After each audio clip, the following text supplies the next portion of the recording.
Assalamualaikum warahmatullahi wabarakatuh.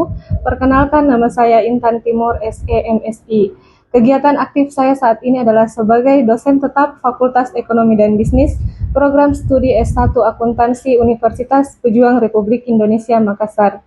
Latar belakang pendidikan saya adalah S1 Fakultas Ekonomi dan Bisnis Universitas Muslim Indonesia dan S2 Magister Akuntansi Universitas Hasanuddin Makassar.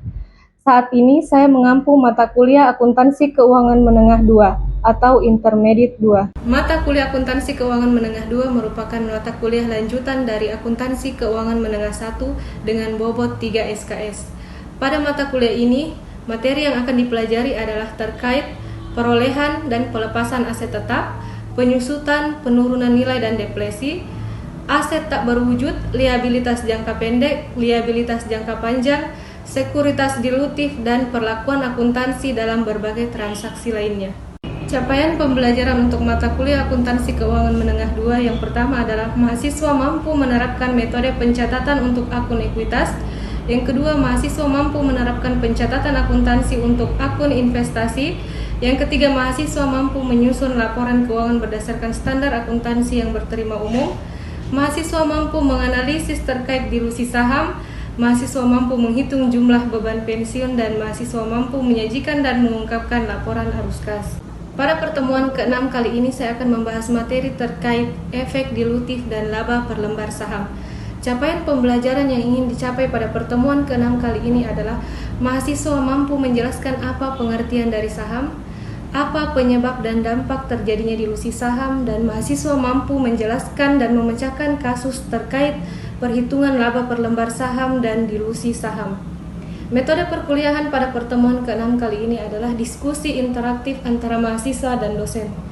Sumber referensi yang digunakan pada pertemuan ke-6 kali ini adalah buku Akuntansi Keuangan Menengah berbasis IFRS karangan dari Kieso dan buku karangan Akuntansi Keuangan Menengah 2 karangan dari Dwi Martani. Metode pembelajaran pada pertemuan ke-6 kali ini adalah menggunakan metode pengajaran Direct Interaction Approach dan diskusi kolaboratif. Jadi bukan hanya terfokus pada dosen, tapi mahasiswa juga mampu menyampaikan pendapat atau pertanyaan kepada dosen. Nah, dari diskusi kolaboratif ini saya mampu memahami bagaimana tingkat kemampuan mahasiswa dalam memahami materi yang saya sampaikan. Pada perkuliahan ini, metode penilaian yang digunakan adalah kehadiran sebesar 20%, tugas sebesar 20%, ujian tengah semester sebesar 30%, dan ujian akhir semester sebesar 30%.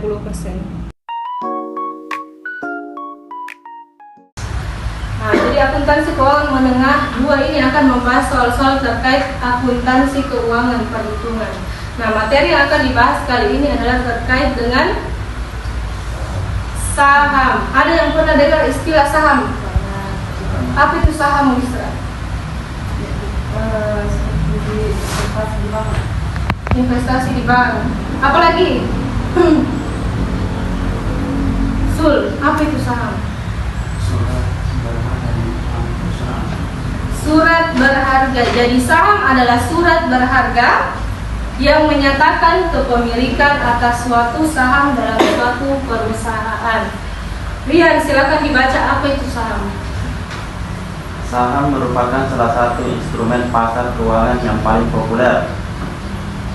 Oke, saham merupakan salah satu instrumen pasar keuangan yang paling populer. Kenapa dia dibilang instrumen pasar?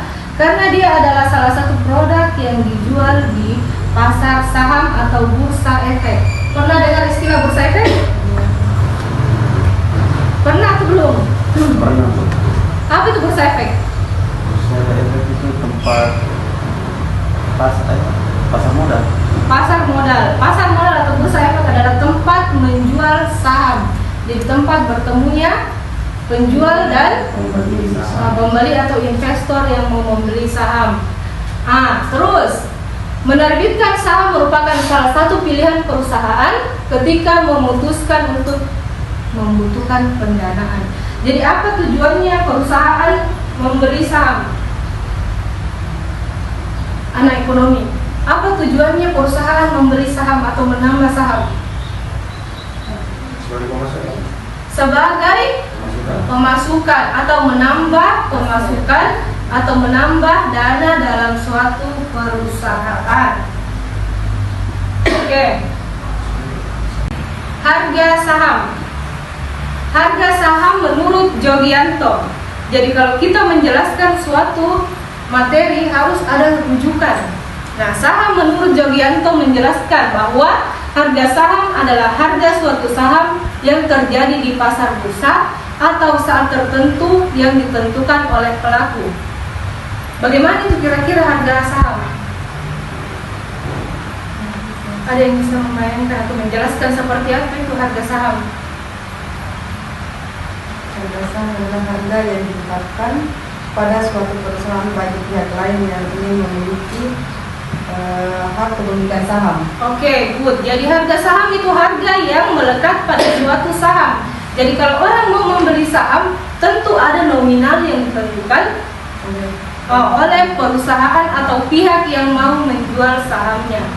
Nah, silakan dilihat di atas bagaimana cara menghitung saham.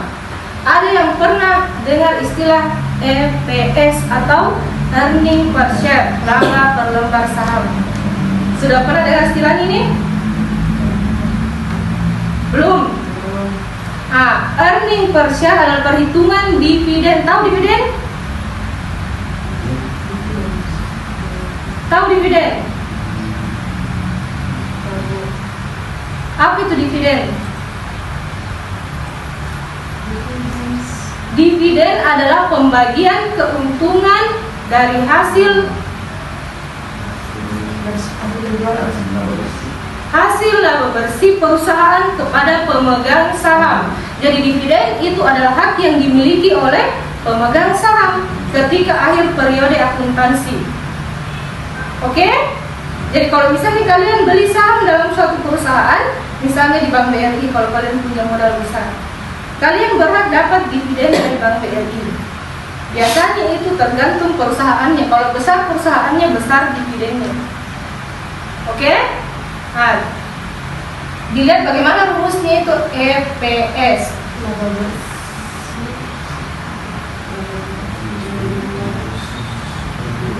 Nah, bagaimana caranya?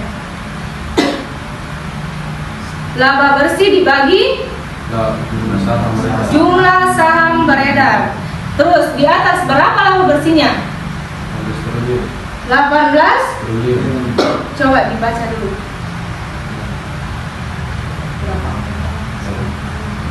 18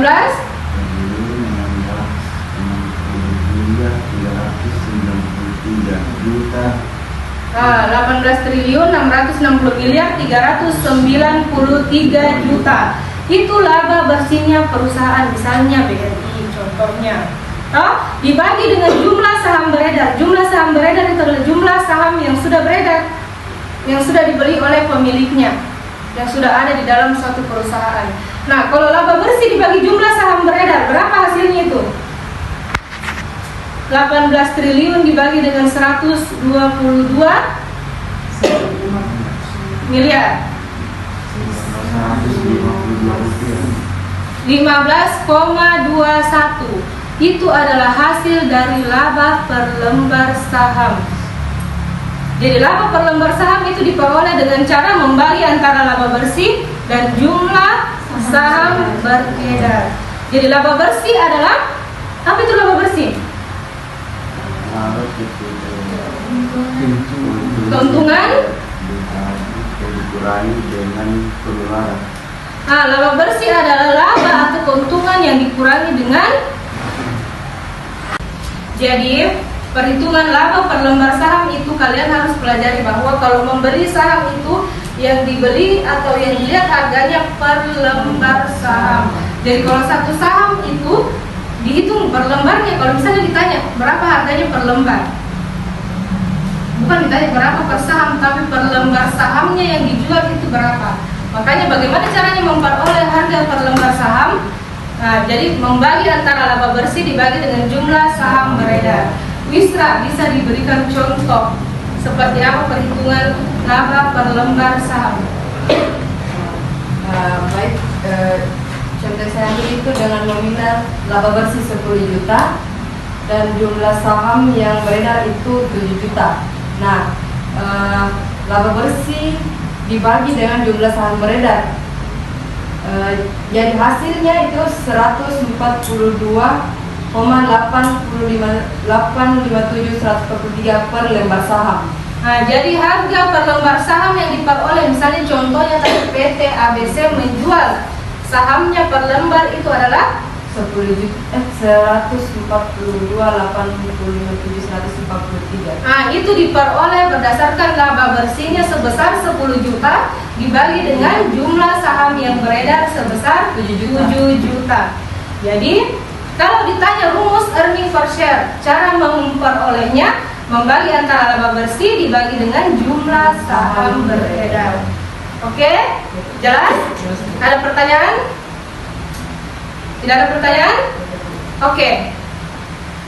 Saham. Jadi di saham nanti akan dipelajari juga terkait dengan dilusi saham. Apa itu dilusi saham?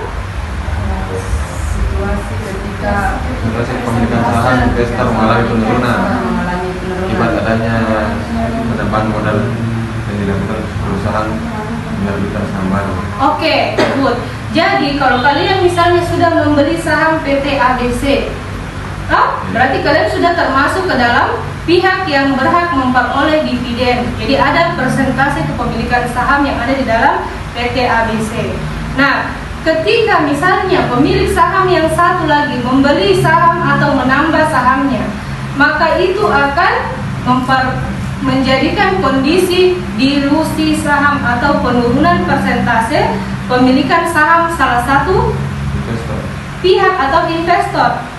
Jadi misalnya Wisra sudah membeli saham PT ABC. Ternyata salah satu pihak, misalnya Rian, membeli lagi saham, menambah sahamnya. Otomatis lebih banyak persentase sahamnya Rian dibandingkan Wisra. Nah, dilusi ini terjadi terhadap Wisra karena Wisra otomatis kepemilikan sahamnya jauh lebih rendah daripada Rian karena Rian menambah jumlah sahamnya. Nah, jadi dilusi itu terjadi ketika persentase saham salah satu investor itu menurun akibat pihak menambah sahamnya. Oke? Jelas? Ada pertanyaan? Tidak ada? Lanjut.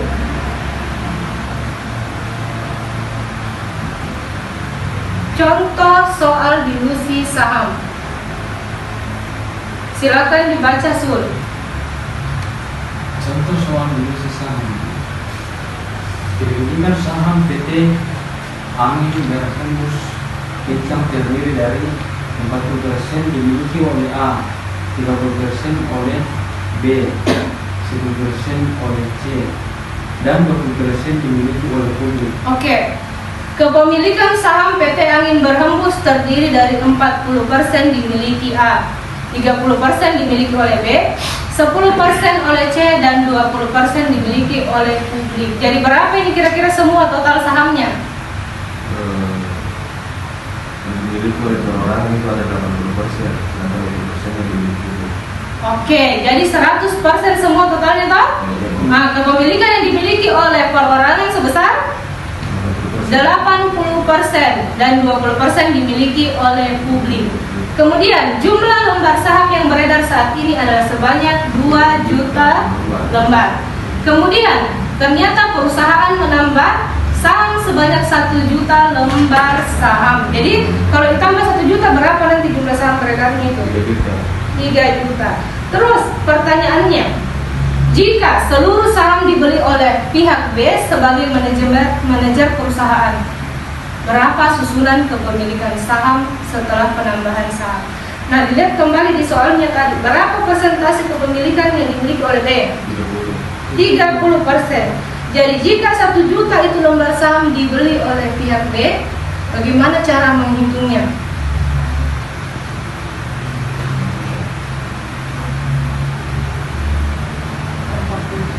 40% itu diperoleh dari mana? Dari kepemilikan A. Kepemilikan saham A dikalikan dengan 2 juta. Di mana diperoleh itu 2 juta? Saham yang beredar. Saham yang sudah beredar. Berarti kalian cara menghitungnya dilusinya itu adalah persentase kepemilikan saham pihak dikalikan dengan jumlah saham beredar. 30% dikalikan dengan 2.600.000. Nah, di soalnya siapa tadi yang membeli sahamnya itu? Penambahan saham pihak B. Terus kepemilikan B. Kenapa ada 600 di situ? Sebelumnya B memiliki 600. 600 saham diperoleh dari 30% dibagi 2 juta. Nah, 30% kepemilikannya dikali dengan 2 juta lembar saham. Diperoleh 600.000 ditambah dengan 1 juta itu adalah Saham, penambahan saham. penambahan saham. Good. Kemudian dibagi dengan 3 juta. Di mana diperoleh itu 3 juta? Total saham beredar. Total saham beredar karena 2 juta itu jumlah saham yang beredar ditambah dengan 1 juta penambahan. Berarti berapa persen? 53,33. Bisa dilihat persentase saham kepemilikan A sebesar 26,66. Ini setelah terjadinya penambahan saham sebesar 1 juta. Nah, siapa yang paling besar persentase kepemilikannya? B sebesar? Kenapa bisa dia paling besar? Karena pihak B menambahkan saham sebesar 1 juta. Otomatis dilusi ini terjadi kepada pihak A, C, dan B karena mereka tidak menambah jumlah sahamnya. Oke? Jadi dilusi saham itu hanya terjadi kepada pihak yang tidak menambah jumlah sahamnya. Jadi sahamnya dia menurun persentasenya karena ada pihak yang menambahkan sahamnya. Oke? Jelas? Ada pertanyaan? Oke. Itulah tadi deskripsi mata kuliah dan proses pembelajaran yang saya laksanakan. Semoga dapat memberikan gambaran terkait kinerja pengajaran PDD UKT-PT sertifikasi dosen tahun 2025. Sekian dari saya. Assalamualaikum warahmatullahi wabarakatuh.